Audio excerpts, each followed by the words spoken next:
The sound. The sound of. The sound of where we live. And all the music you love. BBC Local Radio. You're listening to Arzu on BBC Across Yorkshire and BBC Sounds. Now let's talk films next. And films about our environment, society and economy. The big Syn International Film Festival is billed as the world's biggest sustainable film festival. It's currently open for UK entries for films that tie in with the United Nations Sustainable Development Goals. So have you or would you like to make a film with a social message? This could be your big chance to get something screened. Joining me now is Dr. Sourav, the CEO for the Centre of Big Syn Energy, which is running the Film Fest. Hello, Dr. Sourav. Hi, Arzu. How are you? I'm good, thank you. Now, Sourav, explain a little bit more about the UN Sustainable Development Goals and the kind of films the festival is looking for. Sure. So, the United Nations Sustainable Development Goals are also known as the United are a blueprint to address the major issues faced by both people and planet. So they range from poverty, climate change, inequality, discrimination, war, etc. And the purpose of that is to create a peaceful, fair and sustainable future for all. So we have a target for 2030 to meet all of these targets so that we have a peaceful, fair and sustainable future for all. Now, when we founded the film festival in 2019, the thinking was that films are such a powerful and potent medium to convey messages, and if they are relatable, and if we can create a dialogue around them as to why these issues that we see through the films are relevant to me and you and everyone else, even though they don't seem to be like, then I'm sure people will understand what is the bigger picture around sustainability and will be inspired to act in their own ways, both big and small, to be more sustainable, act more sustainable, make more sustainable choices. And that's exactly what we did. We've been very fortunate to receive the help of celebrities, so BAFTA, Oscar, and Emmy-winning filmmakers, as well as leaders from sustainability and media, as well as the help of hundreds of volunteers from across the world. And that's the reason why we've come this far, and this is our 5th year. So the films that the festival encourages everyone to submit, they're both the traditional films that you generally see going for the film festivals, as well as something that's for anyone and everyone, me and you included. So we have the traditional categories like short films, feature films, documentaries, animations, advertisements, corporate videos, etc. But we also have something which anyone who is good with their camera, and which is pretty much everyone these days, can create. So anything like a short 5-minute film, or like even a 1 or 2 minute film, around any changes that they have made to their own lives in how they're saving energy or living more sustainability, have started something, say, in their neighborhood, like a neighborhood kitchen or a food bank. Any such stories that they can leave, have a video around or a short film around is welcome. As well as 59-second short films with any social message, anything that will stop people and make them think and realize, how they too can be an important player in making the world more sustainable. So all these very uplifting and positive messages could be submitted. And there's a big prize, especially for any member of public who would want to make these 5-minute shorts or 59-second social media videos. The films will be screened on Europe's biggest screen in the heart of London, in Piccadilly Circus. Piccadilly lights the biggest billboards, as everyone knows. The winners will be screened on that big screen as well as around the world. So yeah, if you think you have a very good message for the world, we would want to see that on that big screen. And can the films be on issues anywhere in the world? Of course, yes. So, different countries have different issues which are perhaps more on a priority than something else, and we encourage that filmmakers from different countries can submit work on any topics around sustainability, so be it climate change, be it inequality, discrimination, disability,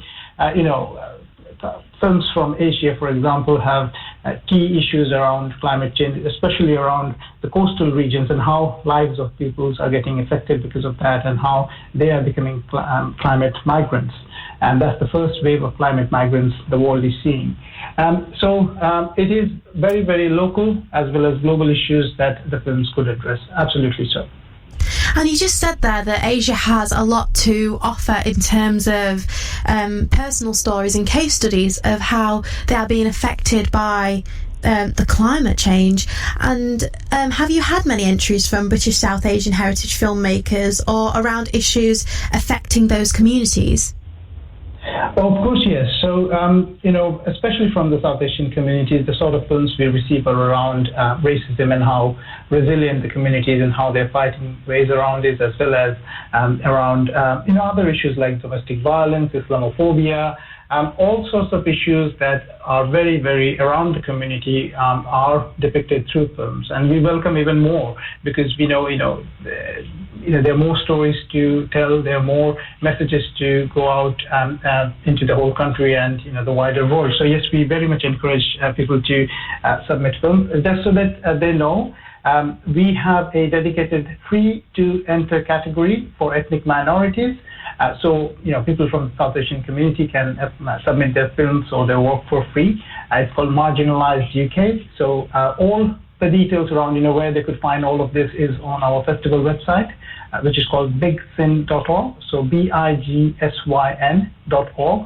They can just come there and have the links to where they can submit their work.